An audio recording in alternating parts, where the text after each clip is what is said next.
So hello, welcome to another video on David Cozier Vlogs. So it's a vloggy day today, day off.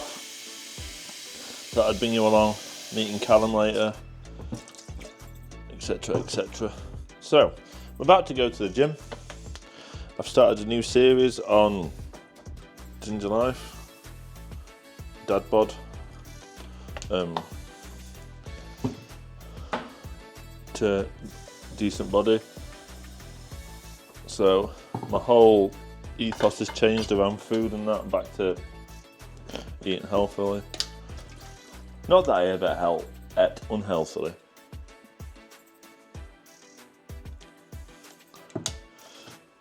Like I say, we're just sorting out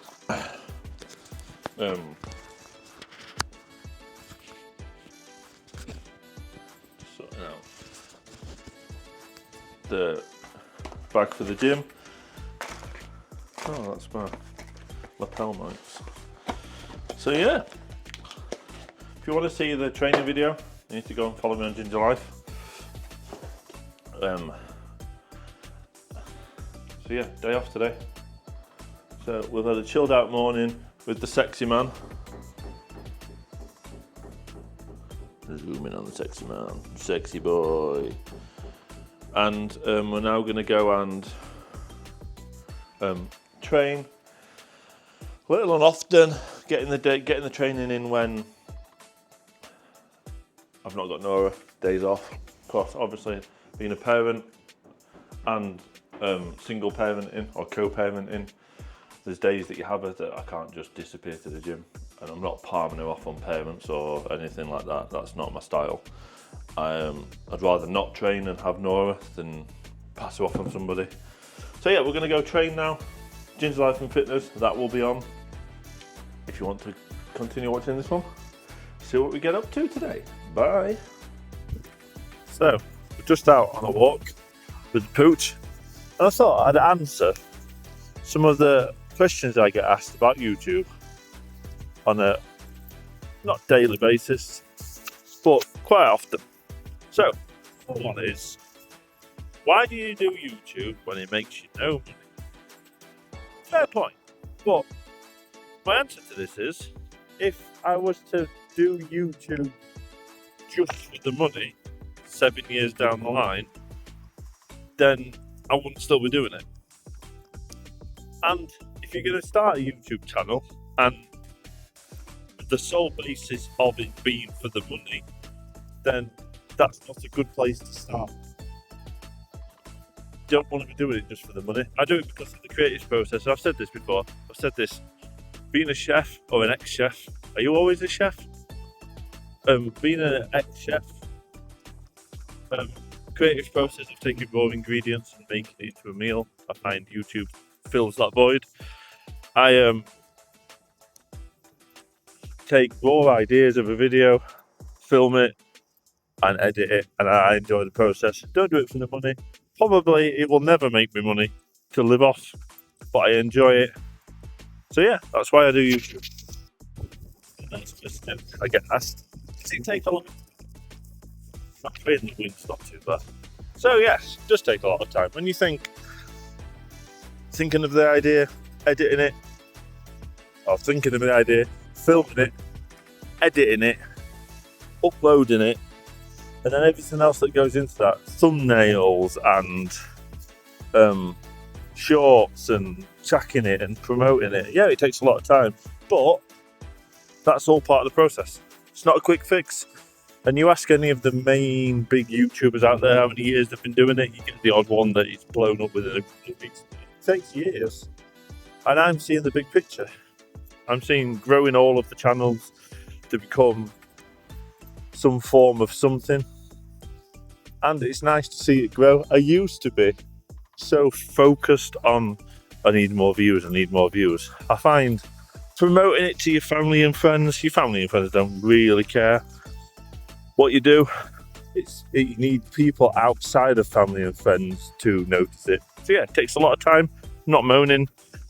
You do as much as you can, you do as little as you can. So that's it. The next one I get asked is, people that are thinking of starting it, do I need good equipment? Do I need good gear? Now, When I first started it, I had a decent camera, wasn't the greatest camera. Now there's two avenues you can go down here. You can go, well, I'll buy something that's all right, see how it goes, and then if it gets better, buy better gear. But I find with YouTube, you get like 3 chances. Especially, this is for instance YouTube. I say you get 3 or 4 chances for someone to click on your video. And the biggest thing for this is quality. Nobody's going to want to sit and watch on their big telly or their phone, like my 4K phone. Not going to want to watch something that's everyone's used to good quality stuff.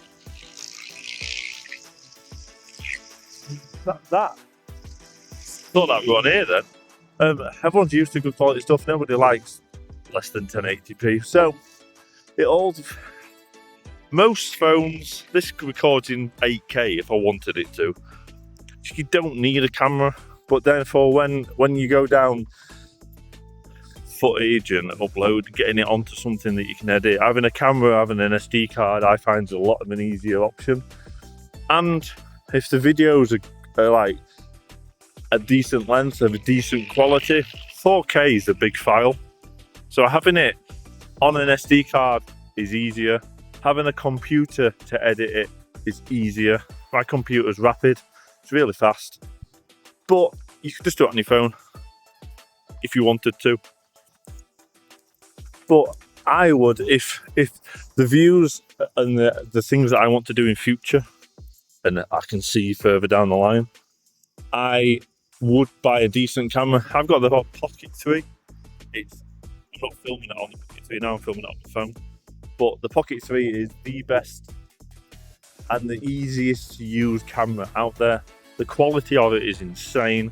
It's got an active gimbal on it, so gym footage, walking around footage is good. A good laptop to upload it, to edit it. And then the other thing I would say is I've got a drone. I haven't flown it in a while.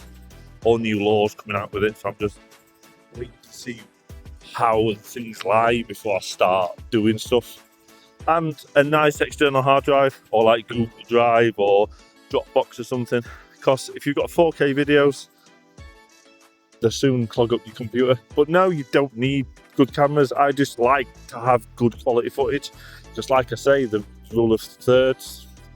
If someone clicks on a video that they've not seen before, or it comes up on their For You page on YouTube, or it's the algorithm thinks you might like this video, and they click on it, and it's a decent video, but the quality is not that good. They might, oh, that's right. Might click on it again, and click on it again. And after the 3rd video, it's still really shoddy quality. Then they might not click on it again. Therefore, they might tell YouTube to stop recommending it. YouTube's algorithm and all think, well, people don't watch this, etc. Record it on your phone to good quality. Record it on a good camera. I find quality is the crux of the video. The video needs to have a purpose, needs to have something about it.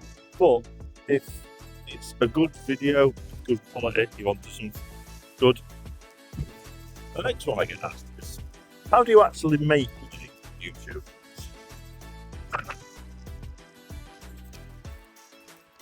It works is you need to fill criteria. I think it's currently 3,500 subscribers now, 3,000 hours of watch time. When I started, it was 3,000 subscribers and certain hours of watch time, certain criteria for YouTube to fill. And once you meet that criteria, then you can enter into what's called YouTube partnership scheme.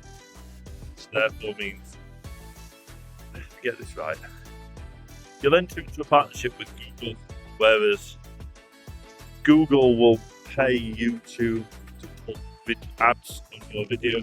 You then get a percentage of the ads. It all comes down to click-through rate per click, and all this whole technical balls. But it therefore means that they'll put videos before, in the middle of, banner videos. Basically, YouTube will get paid Google for you to put ads on your videos. You then get a percentage of that. There's also extra bits where they can do partnerships, like sponsorships, etc. through YouTube. So like for, let's say for instance, do kitchen, pay you to do a video, you then get money from that. There's also like, is it super gifts where people can send you money? The majority of YouTubers don't make millions just off of YouTube. It's been like brand ambassadors and getting paid money to promote this, this, and this. But yeah, that's how you go into a YouTube partnership. Digital Life Fitness is currently in the YouTube partnership. Everything else isn't. Digital Life Fitness is in it, makes nothing worthwhile. But if the views grow, then it will do. But yeah, that's how you do it. You have to meet certain criteria and then you get put into the YouTube partnership. And the last one, what made me want to start YouTube? So, I was always wanting to start YouTube, and I'll be honest, I thought it was cool, thought it was exciting to start YouTube. I always wanted to start it, but never had the time nor the equipment to start it. And then I decided in lockdown, I thought, right, cafe's closed, I have a lot of time sat at home, because that's the main thing with YouTube. Having the numerous channels, being a full-time employee, being a dad, finding time. If I was part-time or I had income coming in, the videos would be so much better. But anyway, I've always wanted to start it, and the person that got me into it was Matt Does Fitness. I thought his videos were cool. I thought he looked like to be having the best time ever. So I thought, well, we'll start it. And at this point, I had a DSLR camera, so the outlay was, to start with, nothing. And I had a laptop, which naively I thought was enough. So I thought, oh, we'll do a video. It's the first ever video on my channel, training in the back garden, bothered some weights, etc, etc. But that's why I wanted to start it. I always feel like talking to the camera was weird to start with, but I can just talk to it like I'm talking to a friend. So I always wanted to start a channel, always wanted to become a content creator, always wanted that to be my job. I feel that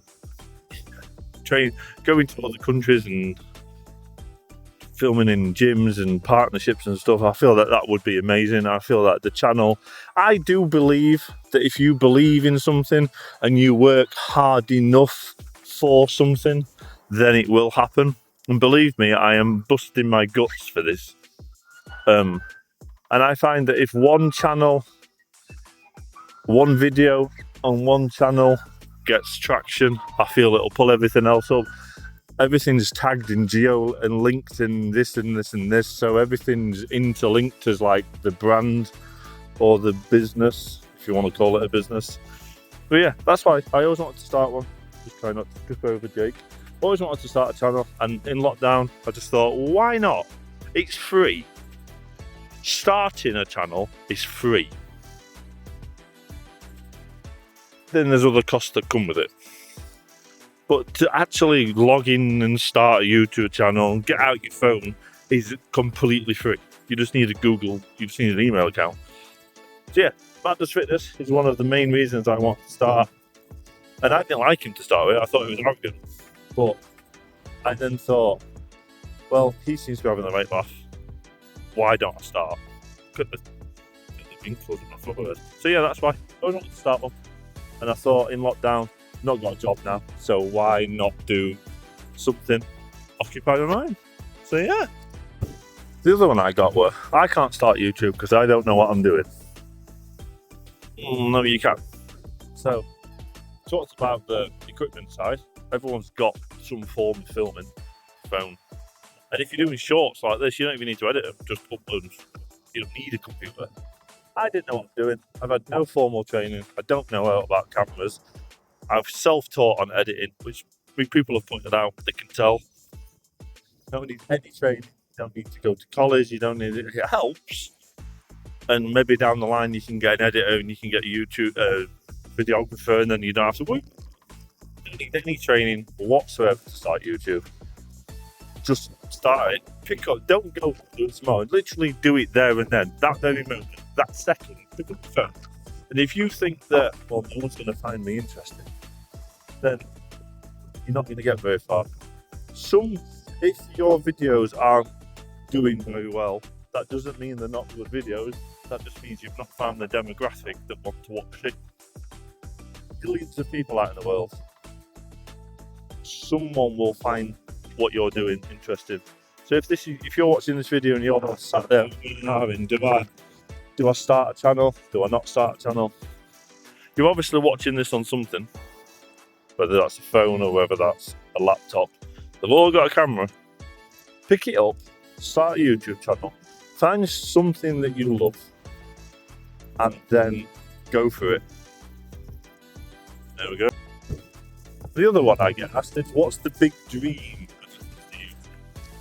So, hypothetically speaking, big dream is for all the channels to grow. I can focus more time on it, maybe leave my job and do YouTube full time. But I feel as I get older, I feel that that's maybe getting slightly less possible. Grow all the channels and the brand to be where it's actually worth something, doing something. Not worth something as in money, but like worth the time and effort that I'm putting into it. Grow it. Grow the other channels that I want to do. Get a videographer, get an editor, and then I can concentrate slowly on the videos. But I have big dreams for this. I'm not going to give it up anytime soon. It's been a rough 2 years, but I do feel that things are moving.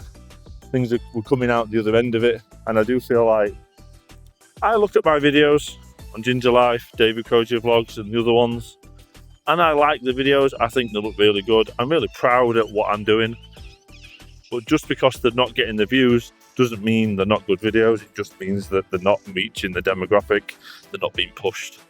So yeah, the dream is to grow them all and become a content creator. I feel the videos, if I had a full day to film a video, we could go to, just like the possibilities open up so much. So yeah, that's my dream. Sexy boy. That's my dream. And a plane. To grow the channels, grow the brand. And it only takes one video, and things could happen. So yeah, that's the dream. Grow them. Get them to have the potential and to be doing what I feel they can. And I know a lot of people are like, well, they're really boring videos and all that. Well, I'm not. And that's the other thing. Don't make a video that you feel will fit and be really popular. You need to make a video that you want to make. That's the most important thing I find. You need to do a video that you enjoy, that you want to do, that you're passionate about. Not the one to get. So,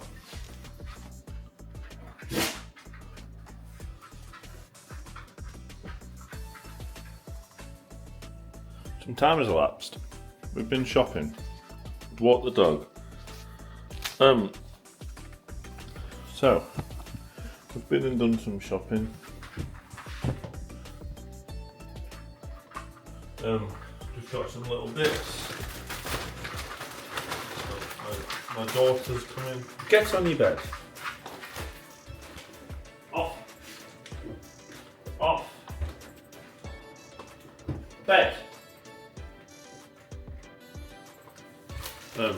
Just got some bits for when Nora comes. But most importantly, it's like a mini shop from Staples. We've got some gym kitchen meals. So, I've been using the gym kitchen for ages. Like ages. Hello, I'm around here. For ages. And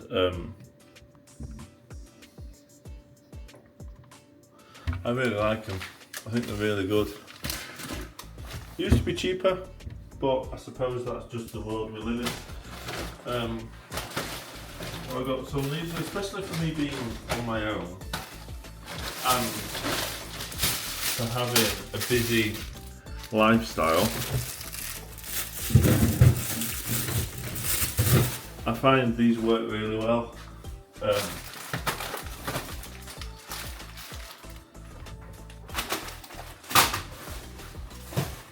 find these are really good. It's going to have lost me into it. Have you got me back?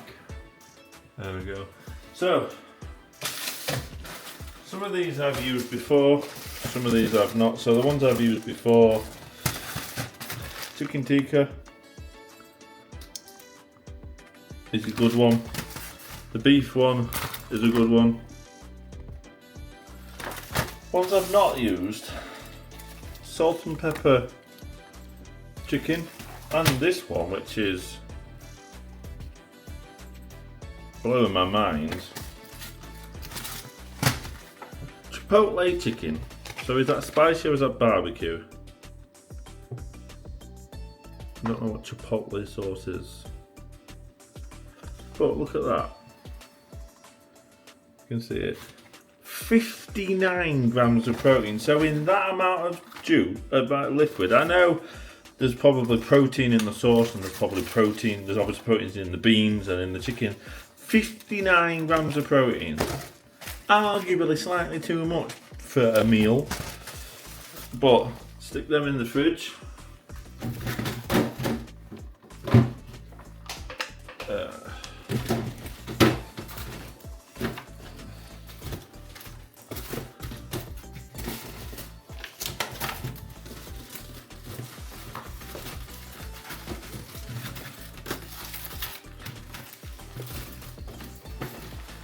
It's like tell me you like the gym kitchen without telling me you like the gym kitchen. Gym kitchen.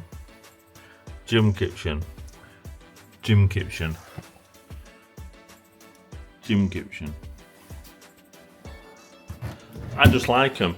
So that's that done. Dog chews, dental chews, keep your teeth clean. So yeah, that's that. We're gonna edit some videos now. We're gonna sort out this bad boy. I've not used it in a while. We're gonna sort out this.